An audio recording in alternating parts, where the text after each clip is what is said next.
네, 노영의 뉴스인사이드 함께하고 계십니다. 오늘 5.18 민주화운동 제42주년 기념식에 윤석열 대통령이 직접 참석해서 국민 통합을 위한 새로운 메시지를 전달한다라고 합니다. 그동안 보수 정권이 보여줬던 모습과는 상반된 모습을 보여준다는 것이죠.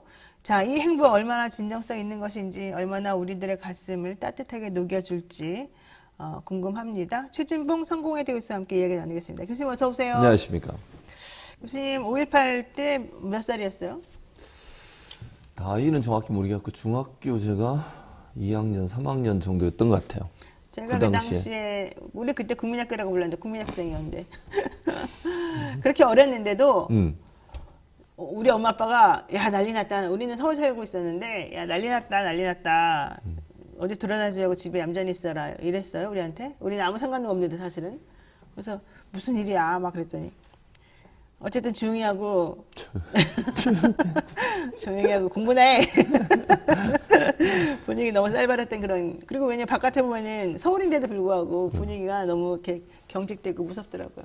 중학생이면 좀 느꼈을 거 아니에요? 나보다는 훨씬. 그러니까 노영희 변호사는 서울이었잖아요. 네. 저는 광주 옆에 있었어요. 아 그래요? 광주 살았어요 그때? 이제 지금은 광산구가 됐는데 광산군이죠. 그 당시에는 그 광주 광역시 광산구가 됐잖아요. 어머나. 근데 예전에는 그 전라남도 광산군이었어요. 그러니까 어제는 광주에 있었네요. 그러니까. 경계죠, 경계. 네. 광주는 그 당시에 완전히 봉쇄가 됐었어요. 그래요. 아무도 나오지도 못하고 들어가지도 못하고. 그러니까 군인들이 광주를 완전히 봉쇄해서 외부로 나오지도 못하고. 근데 이제 제가 살던 마을은 광주에서 가까웠기 때문에 그 당시에 대학생들이 버스를 탈취해서 타고 피신을 왔었어요. 그래서 마을, 그 당시 제 기억에 마을 이장께서 그 당시에는 마이크로 막 그 동네에서 방송하잖아요. 네. 대학생들 왔으면 우리가 지켜줘야 된다. 그렇지. 대학생들 다 돌봐주고 숨겨주고. 그랬어요. 예, 그래야 된다고 다들 그랬어요. 그래서 마을 동네 분들이 삽 이런 거 들고 그렇죠. 다 마을 오기로 나갔었어요. 그래도 그 도와줘. 정말 만약에 군인들이 오면 싸워주겠다고. 동네 어른들이 젊은 애들 살려주겠다고 그렇죠. 다 나선 그리고 거죠. 학교는 다 폐쇄가 됐고요. 그러니까요. 학교도 안 갔고요, 그 당시에는. 그러니까 광주를 완전히 봉쇄를 하고 그러니까 그 전두환이 군부 독재하면서 통제를 했고 그 많은 사람들이 피해를 당했던, 그리고 대학생들이 투쟁하면서 그 옆 동네로 피신 와서 숨을 정도로, 그리고 그러니까 그런 모습들을 보면서 야 이게 참 이게 나란가 과연.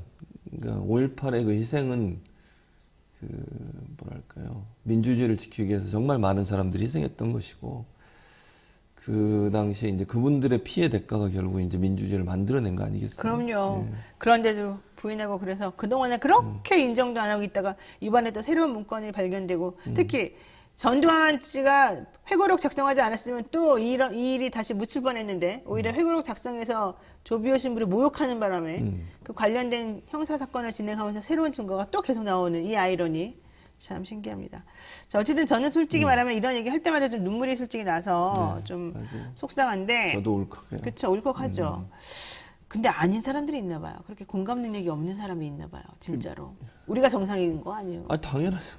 아니 이런 얘기를 하면서 공감을 못 한다고 하면 그 사람이 어떻게 정상적인 사람이라고 얘기할 수 있겠습니까? 아니 자기들이 누리고 있는 자유민주주의의 이 자유라고 하는 것을 그분들의 희생이 없으면 불가능했어요. 만약에 전두환의 그 무도한 독재 정권에 항거하지 않은 사람이 없었다고 해보세요. 그럼요. 그럼 어떻게 그 사람들이 조금이라도 이렇게 물러서 가지고 민주주의를 성취해 가는데 그 발판이 됐겠습니까? 그래요, 맞아요. 억압받고 통제받고 핍박받고 죽음으로 맞서 싸우고 그런 희생들을 무시하거나 왜곡하거나 폄훼하는 정말 저는 이렇게 생각해요. 그런 사람들은 독재자 밑에 한번 살아봐야 돼요. 맞아요. 독재 자기네들하면 당하면서. 당해봐야 돼요. 네. 그리고 그때 언론이 얼마나 웃겼어요.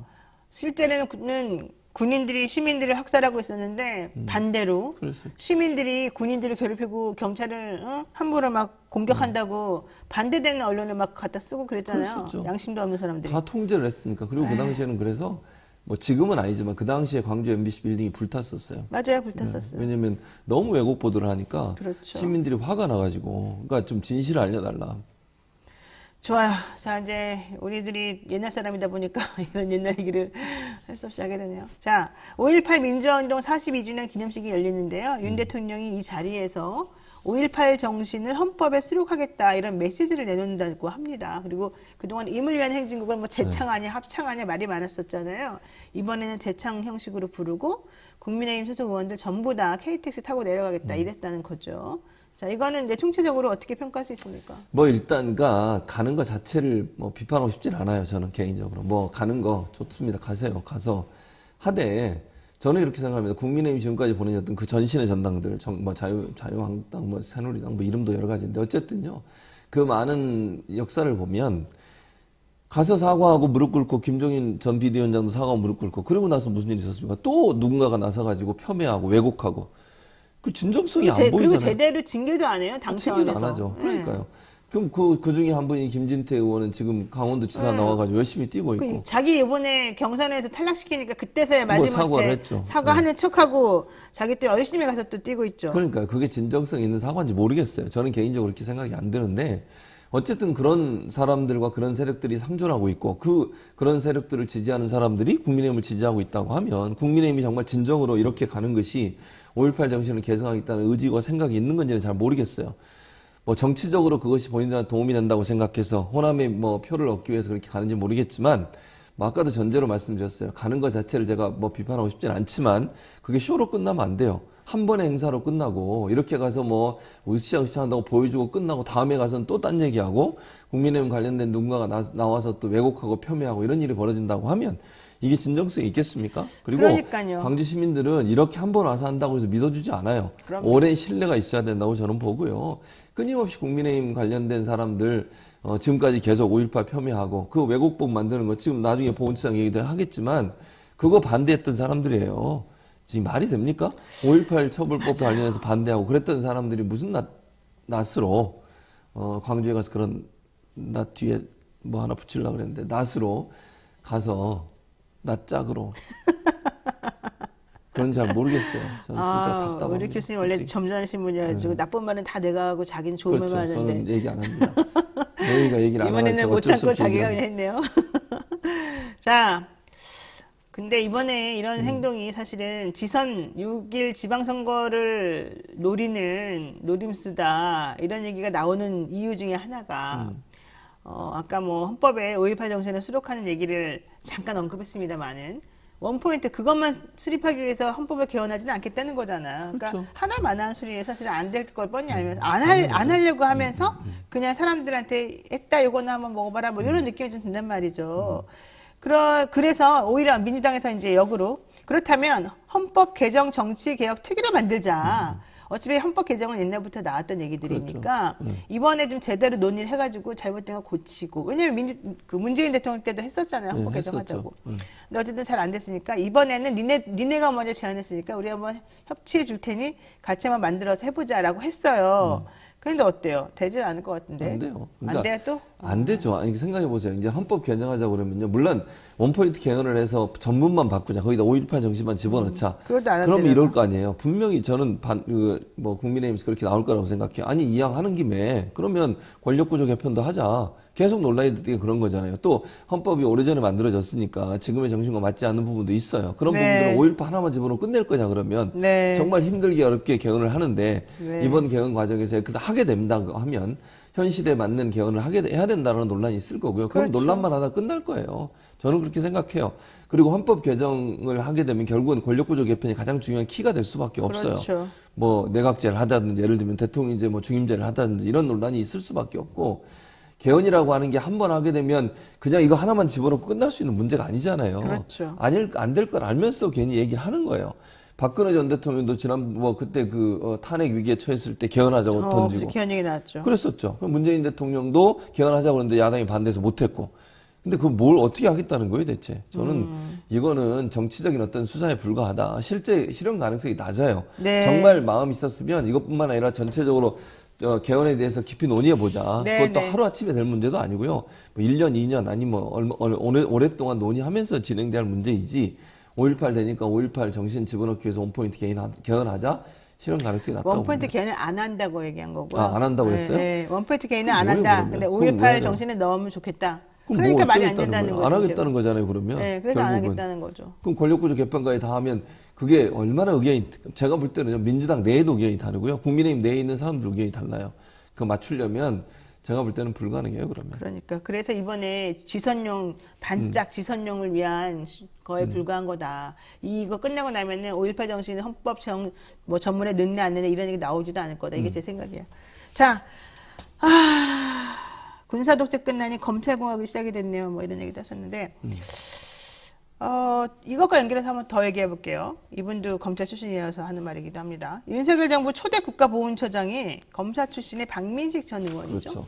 박민식 전 의원은 사실은 5.18 이 처벌법 이거 위헌이라고 계속 주장하면서 5.18 정신을 폄훼했던 사람이 대표적인 그렇죠. 분 아니겠습니까? 네, 맞아요. 근데 이런 분이 어떻게 국가보훈처장이 됐죠? 이거 말이 안 되는 거죠. 왜냐면 지금 5.18 희생자들, 그러니까 아까 제가 이제 정말 군사독재에 관가하고 맞서다가 목숨을 잃은 분들, 또 피해를 당한 분들, 이분들 다 국가유공자로 인정받고 있어요. 그럼 보훈처가 국가유공자들에 대해서 관리를 하는 거예요.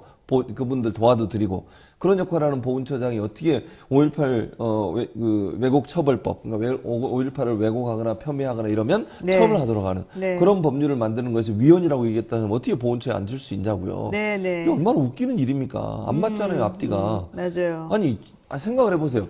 보훈처의 업무 자체가 5.18 희생자들이나 5.18 이제 피해자들을 도와드려야 되고 그분들에게 뭔가 혜택을 드리도록 노력해야 되는 그런 단체인데 5.18 왜곡법, 5.18을 폄훼하고 왜곡하는 법을 만들자고 했더니 그걸 물론 통과는 됐습니다만 반대했던 사람이다. 그 위헌적 소소가 있다, 위헌적 요소가 있다라고 반대했던 사람은 어떻게 거기 앉힐 수 있냐고요. 그러니까 5.18을 왜곡하는 사람을 처벌하는 법이 위헌이다. 이렇게 주장한 거잖아요. 그렇게 주장했죠. 그게 말이 되냐고요. 말이 안 되죠.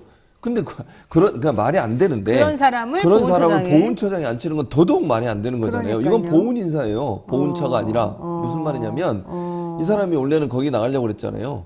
분당에. 네, 나가려고 안 됐죠. 저희 출마 선언까지 했는데 안철수 위원장을 거기다 전 위원장이죠. 그렇죠. 전 위원장을 거기다가 이제 전략 공천하면서 이분 못 나오게 포기시킨 거 아니에요? 저는 그렇게 보입니다. 그렇죠. 뭐 본인은 어떻게 해서 스스로 물론 물러나긴 했어요. 근데 모양새만 그런 거죠. 그렇죠. 교통정리한 거 아니에요. 그리고 나서 이 보훈처장이 임명한 거 아닙니까? 누가 봐도 시기적으로 보면 그런 어떤 반대급부를 얻었다고밖에 볼 수 없는 건데 그런 보훈 인사를 했는데 그 인사라고 하는 분이 5.18의 정신에 대해서 전면적으로 반대하는 부정하고. 그런 입장을 낸 사람이잖아요. 그렇죠. 그런 분은 어떻게 보훈처장에 앉힐 수 있는지 모르겠어요. 이게 그러니까 윤석열 대통령은 대체 인사를 하면서 어떤 기준이고 이게 정말 상식적으로 맞는 기준인지도 생각 안 하는지 모르겠어요. 그러니까요. 우리가 사실은 그런 게 있어요. 우리가 대학원 다닐 때 대학원생들끼리 우스갯소리를 하는 얘기가 있는데 논문 주제 잡을 때 지가 제일로 못하는 거 잡는다 이런 얘기 항상 들어보셨어요? 못 들어봤습니다. 못 들어봤어요? 처음 들어봤어요. 나는 그런 아니, 얘기 우리 대학원만 그런가? 왜 그러세요? 아니 제가 성대 나왔는데 성대랑 우리 다른 대학교에서 자신 없는 걸 잡는다고요? 자기가 제일 못하고 자신 없는 게 자기 논문 주제가 된다. 특이하네. 그런 얘기 못 들어봤다고요? 못 들어봤습니다. 이상한데 우리 학교 저는 이제 이상한가?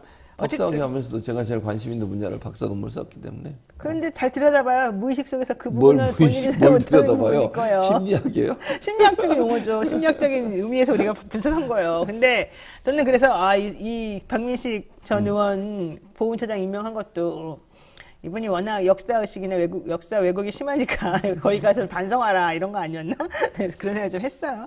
이거 좋게 생각한 거예요. 제가 방송에서 지만원 씨에 대해서 얘기했는데 지만원 씨가 그 5.18 관련된 얘기였어요. 북한군 투입, 그러니까 5.18에 북한군이 들어왔다 그런 얘기를 주장하시는 부분에서 비판을 했더니 저를 명예훼손으로 고소했잖아요. 네, 그래서 뭐 다 무혐의 났잖아요.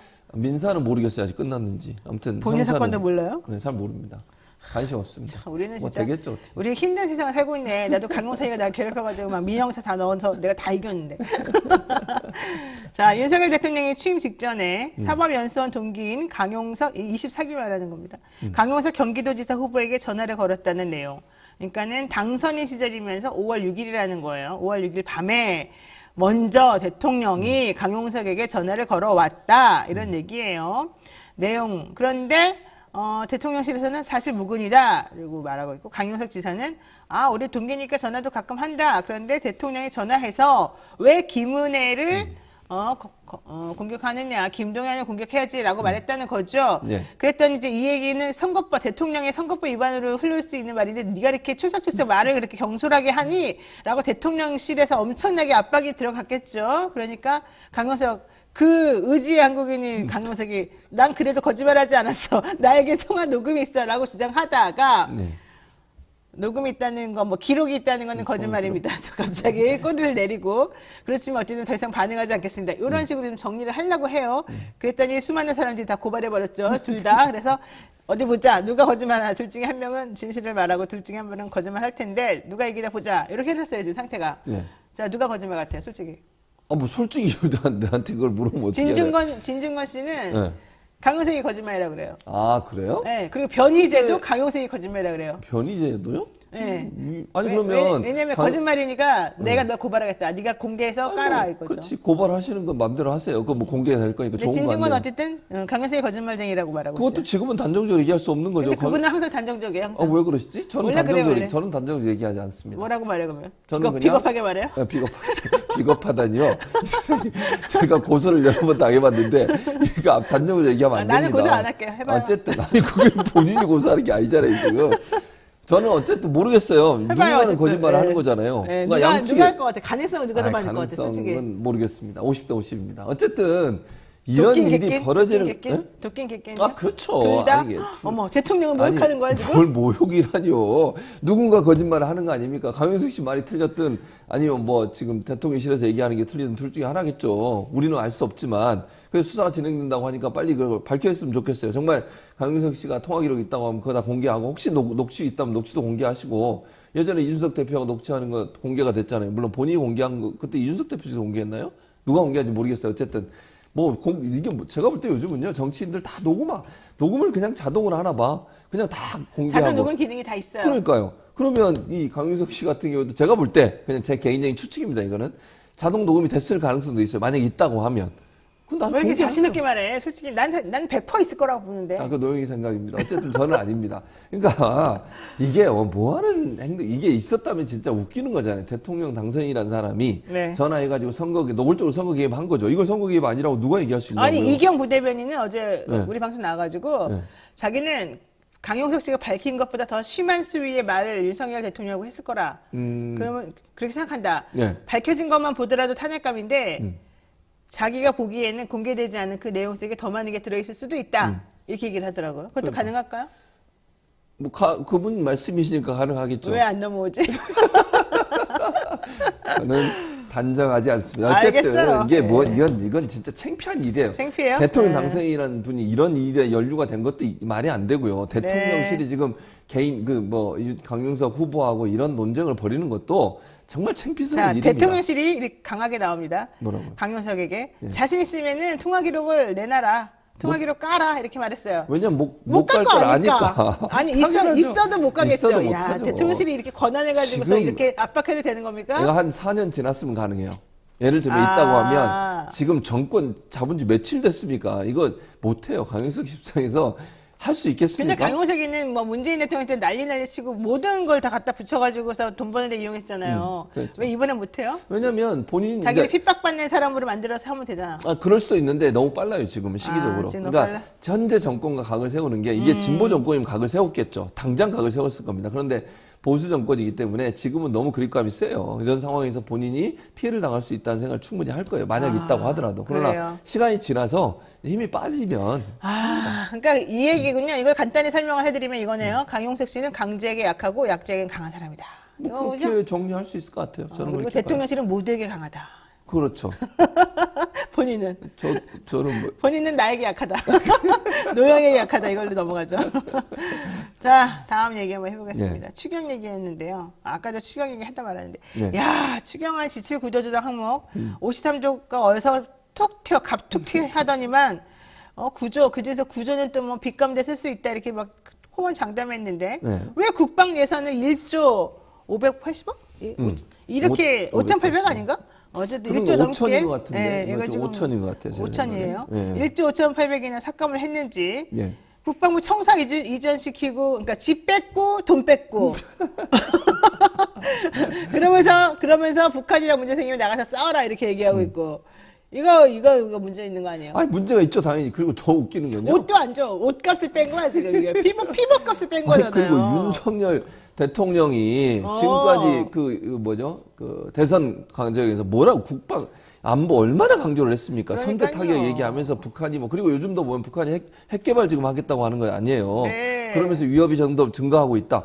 우리 국방 또 잘해야 된다. 네. 이러면서 지금 국방 예산을 깎습니까? 이게 그리고 예전에 국민의힘 보세요. 문재인 정부 시절에 문재인 대통령 얼마나 공격을 했습니까? 네, 맞아요. 안보에 관심 없다. 그런데요, 문재인 정부 때 가장 국방비 많이 지출했어요. 무슨 앞뒤가 맞는 얘기를 하세요. 그래놓고 지금 정권 바뀌자마자 국방 예산을 깎아요? 이게 말이 되는 얘기입니까? 아니, 그렇게 문재인 정부가 국방에 관심 없다고, 안보 관심 없다고 그렇게 비판을 하고, 그때 가장 국방비가 높았다고요, 국방 예산이. 맞아요. 근데 지금부터 깎고 그때 있잖아요. 제일 그러면서 높았어요. 본인들은 무슨 네. 안보에 관심 있다고요? 앞뒤가 안 맞잖아요. 말만 그렇게 하고 뒤로는 제대로 안 하는 거 아닙니까? 그리고 국방 문재인 예산이. 대통령 때 북한하고 남은 관계가 제일 안정적이고 평화적이었어요. 그렇죠. 그러니까 힘의 원리에 의해서 정쟁 억제를 갖는 거예요. 그래서 국방 예산 늘리고 평화도 하고 대화도 하고 이런 거 있잖아요. 그렇죠, 그렇죠. 근데 지금 윤석열 정부는 어떻습니까? 선제하겠다고 주장하셨죠? 네. 그리고 지금 이 항목도 깎는 걸 보면 국방 예산을 깎으면 그럼 안보는 어떻게 하겠다는 거예요, 대체? 말만 그렇게 하고 실제 행동을 이렇게 하면 믿을 수 있겠습니까, 대체? 안보 잘한대잖아요, 그래도. 뭘 어떻게 잘하겠다는 거예요? 국민들이 잘한다 그랬어요. 아니 그래서. 그리고 말만 하면 뭐 하냐고요. 말을 어떻게 믿냐고요. 실천이 안 되는데. 그리고 이번에 지금 보세요. 네. 예산이 뭐 필요 없는 이게 어떤 거냐면 네. 7조라는 예산을 네. 행정부 내에 있는 부처에서 네. 불효불급한 그러니까 당장 필요하지 않는 예산을 빼서 7조를 만든 거예요. 네. 그중에 23% 1조 5천억 원이 국방 예산이에요. 그러니까요. 아니 국방 예산에 지금 예를 들면 스텔스기 이런 부분 성능 개선, 네. 그다음에 해상 초계기라고 해군이 갖고 있는 비행기가 있어요. 네. 그 비행기도 지금 도입을 못 하게 됐고요. 이런 지금 이동형 장거리 레이더 같은 경우도 못 하게 되고. 알겠어요. 이게 뭐 하는 거예요 지금? 아, 나쁜 행동들이군요, 이런 행동은. 당연히 나쁜 행동이죠. 이게 안보하고 전혀 관계없는 안보를 절대로 중요하지 생각하지 않는 윤석열 정부라고 그러니까 얘기할 수밖에 선제 없어요. 공격하겠다 그러더니 이 공격할 무기를 다 뺏어버리네요. 보세요. 공레이더 뺐고 이동형 국지방공 레이더, 이동형 장거리 레이더 이런 거 다 뺏은 거잖아요. 지금 성능 개량 사업의 40%를 전부 다 감축시키고. 아, 이런 문제 있습니다. 자, 요 얘기 그만하고. 아 그만해요? 예, 그만해야지. 계속 그 얘기만 할 거예요. 그래도 잡혀가 우리. 자, 보세요. 윤석열 대통령이 지난 10일에 취임식에서 언급했던 반지성주의. 이거 지금 문재인 대통령이 나 우리 집 앞에서 확성기 소음과 욕설 함께 하는 반지성 때문에 너무 힘듭니다라는 말 하면서 지금 관심이 집중되고 있습니다. 네. 윤석열 대통령의 반지성주의와 문재인 대통령의 반지성주의 같은 겁니까? 다른 겁니까? 다른 거죠. 어떻게 다릅니까? 그러니까 문재인 대통령이 지금 얘기하시는 반지성주의는 이건 정말 반지성주의죠. 네. 그러니까 사람들이 생각을 해보세요. 그 좁은 동네에 와가지고 몇 가구 살지도 않는 동네에 확성기를 밤새 틀고 그 욕설하고 네. 그 행동이 그게 지성적입니까? 너무 나쁘죠. 그런 진짜 건 욕이 나와. 있을 수 없는 행동이라고 봐요, 아니 솔직히. 그 사람들 거기 와 있는 사람 집에 앞에 가서 그 사람 귀에 대고 한번 틀어봤으면 좋겠어요. 똑같은 그러니까 얘기를. 자기 한번 당해보라고 뭐 그래. 하는 짓입니까 이게 지금? 그게 지성주의 이게 이유도 없어, 반지성이지. 이유도 특별한 게 근데 없어. 윤석열 대통령이 얘기했던 반지성주의는 야당을 비판하기 위한 반지성주의예요. 그게 왜 반지성주의입니까? 의회에서 예를 들면 그 검찰 수사권 폐지 관련해서 네. 헌법적 가치, 그다음에 법률적 가치에 맞게 법적으로 절차를 밟아서 처리 왔어요. 네. 그걸 저는 개인적으로 그걸 비판하기 위해서 그 말을 썼다고 보는데 그걸 반지성주의라고 몰아붙이는 게 말이 됩니까? 그러면 우리가 채택하고 있는 다수결의 원칙은 반지성주의입니까? 네. 집단지성이라는 게 뭡니까? 토론하고 치열하게 토론하고 네. 집단이 함께 결정한 내용들에서 자기가 반대하더라도 따라가는 거예요. 그게 지성주의죠. 네. 그러니까 전체 지성의 합리적인 판단을 통해서 결정을 내리는 것인데 본인의 뜻과 다른 행동이 다른 결과가 나왔다 해서 그 모든 걸 반지성주의로 비판하는 게 과연 맞냐는 거예요. 네, 알겠습니다. 흥분하니까 진짜 좋네요. 말도 빨라지시고 제가 흥분한 말이 인간적이네요. 자, 근데 윤석열 대통령이 지금 출근 시간이 계속해서 늦어지는 문제도 또 있어요. 네. 지금 뭐 처음에 8시 반, 그 다음날 9시 10분, 그 다음날 9시 40분 뭐 이러면서 뭐 40분씩 50분씩 늦어지고 있다 이런 얘기 계속 나오고 더 중요한 건 그러면서 동선이 계속 공개되고 있다. 네. 이런 얘기 지금 하잖아요. 그러면서 또 백화점 갔다, 뭐 신발 사러 갔다 이런 얘기 나온단 말이에요. 이거 도대체 뭡니까? 아니, 그러니까 이게 일단 맞는 겁니까? 난 이해가 안 가서. 저도 이해가 안 돼요. 출근 시간을 들쭉날쭉한 것도 이해가 안 되고요. 물론 뭐 24시간 근무하니까 다 상관없다던데? 그러니까 그렇지 24시간 않아요? 그럼 집에서 계속 일하시나 보죠?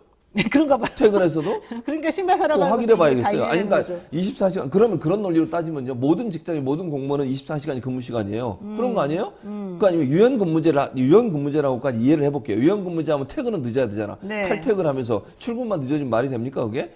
그러니까 국민들이 다 보고 있잖아요. 그 장소만 바꿔서 계속 일을 하신다는 거잖아요. 어디서 그걸 왜 확인해 대통령을 봤어요? 자꾸 그래요? 노영희 변호사가 확인해 봤냐고 일을 하고 있는 난 건지 대통령실을 아침에. 믿어요. 대통령실에서 나온 말이잖아요. 왜 그러세요 갑자기 나한테 지금 대통령실에서 이런 식으로 나온 하실 거예요? 말이잖아요. 아니 뭘 누가 알 수가 있냐고 집에서 뭐 하시는지 그렇게 따지면 모든 직장인들 집에서 다 일해요 늦게 나와도. 어쨌든 대통령은 그렇게 말했다고요. 아까 자기는 말했지만 국민들이 믿어주겠냐고 말이 됩니까 이게? 아니 좀 그리고 일찍 가시든지. 꼭 그래요, 알았어요. 출근 시간에 맞춰가지고 남들 피해주면서 가지 마시고 좀 남들보다 일찍 가세요 그러면. 알았어요. 한 개만 더 물어볼게요. 뭐요? 물어볼 거 되게 많은데 오늘 흥분했으니까 내가 흥분 가라앉히는 식에서 한 개만 물어볼게요. 윤재순 대통령실 총무비서관 어제 국회 운영위원회 회의에 가가지고 자기 성비위 관련된 논란에 대해서 국민들에게 상처가 되고 불쾌감을 느꼈다면 당연히 사과를 드려야 맞다고 생각한다. 야, 이거 완전히 조건부 사과입니까? 자기는 사과할 게 없는데 니네가 그렇게 느꼈으면 내가 그냥 미안하다고 하겠다 이겁니까? 우리한테 뭐 옛다 이거 먹어라 사과 먹어라 이거예요 지금? 이게 무슨 뭡니까? 사과 아니지? 사과 아니에요 이런 거? 사과 그래서 아니죠. 사과라는 말을 썼는데 말을 쓰면 다 사과예요? 그런 거 아니에요? 난 그런 줄 내가 알았는데. 네가 만약에 기분 나쁘면 사과할게 받아줘. 그럼 그런 거 끝이잖아요. 아니야? 아니 이게 무슨 사과냐고요? 아 나 오체훈이가 없는데 이걸 사과로 받아들이는 사람 네, 누가 있겠어요? 피해자라고 알겠습니다. 만약 피해자라고 하면. 그리고 이분이 또 그랬대요. 2012년 7월에 대검 검찰 사무관 재직 실화에 2차 식 자리에서 러브샷을 하려면 옷을 벗고 와라. 이런- 여름철 스타킹을 신지 않은 여직원에게는 속옷은 입고 다니는 거냐 등의 성희롱성 발언을 했다. 진짜 수준이 진짜 낮아요. 그리고 과거 지나간 부분에 대해서는 어떤 식으로든 국민에게 상처가 되고 불쾌감을 느꼈다면 사과하는 것이 맞다. 이렇게 말하면서 자기는 사과했다고 주장하고 있고 또 하나는 책을 썼다는 거잖아요. 책. 네, 맞아요. 시집인가 뭔가. 그 시집의 내용이 전동차라는 시집인데 전동차에서만은 짓궂은 사내 아이들의 자유가 보장된 곳이지요. 성추행이? 풍만한 계집아이에 뭘 밀쳐보고 뭐 어떻게 만져보고 그래도 말 못하는 계집아이는 슬며시 몸을 비틀고 얼굴을 붉히고만 있어요. 이런 구절을 이게 뭐 썼어요. 하는 겁니까, 지금? 이런데도 자기는 예술이라고 하면서 문제가 없다고 본다는 겁니까? 그럼 예술만 계속 하세요. 왜 공직자를 하려고 그러는 거예요? 공고위 공직자가 갖고 있을 생각으로 맞냐고요? 어쨌든 대통령은- 예술자라면 그러면 예술만 하세요. 시만 쓰고 왜 그걸 공직을 하려고 그래요? 어쨌든 고위 공직으로 가는 사람이? 어쨌든 대통령은 이분을 임명한다는 거죠. 그 웃기는 거잖아요. 대통령이 대체 성인지 감수성이 얼마나 낮으면 이런 사람을 임명하고 데려가겠냐는 거예요. 왜 자꾸 국민들이 볼 때. 대통령한테 화를 내세요? 그러지 마세요. 아니 그 말이 안 되니까 그러는 거 아니에요. 아니 말이 되는 소리를 해야 이해를 할 거 아닙니까? 이런 분을 어떻게 총무비서관에 앉힙니까? 본인의 그럼 계속 그런 거 능력이 같다는- 뛰어나서 계속해서 상부로부터 칭찬을 많이 받았고 상도 받았대요. 이 정도 능력 네. 있는 사람 이 사람 한 사람밖에 없어요? 이 사람 대체할 사람이 대한민국에 없습니까 대체? 총무 업무를 이 사람보다 잘할 사람 없다고 보세요? 몰라요. 저는 100명 아니 뭐 10,000명도 넘을 거라고 생각해요. 알겠습니다. 자기하고 친하다고 이런 식으로 문제가 많고 성비위가 있는 사람을 네. 그리고 어제도 그 해명이 그게 해명입니까? 생일빵이 어쩌고 뭐 뽀뽀하라고 네. 뭐 하는 짓입니까 대체? 생일빵 받아서 화나서 뽀뽀하라고 했더니 뽀뽀했다. 그게 뭐가 그게 취행이냐 그게 했죠. 해명입니까 지금? 해명이 더 화를 돋구고 있는 거예요 지금. 알겠습니다. 오늘 화난 모습으로 그냥 끝내야 되겠네요. 아니, 왜 그랬어요? 최지문 교수님 원래 참 내가 좋아하는데 오늘 제가 화를 너무 내니 화가 납니다, 진짜. 그러니까요. 최지문 교수님 화를 오늘 냈지만 집에서는 화를 못 냅니다. 부인이 무서워서.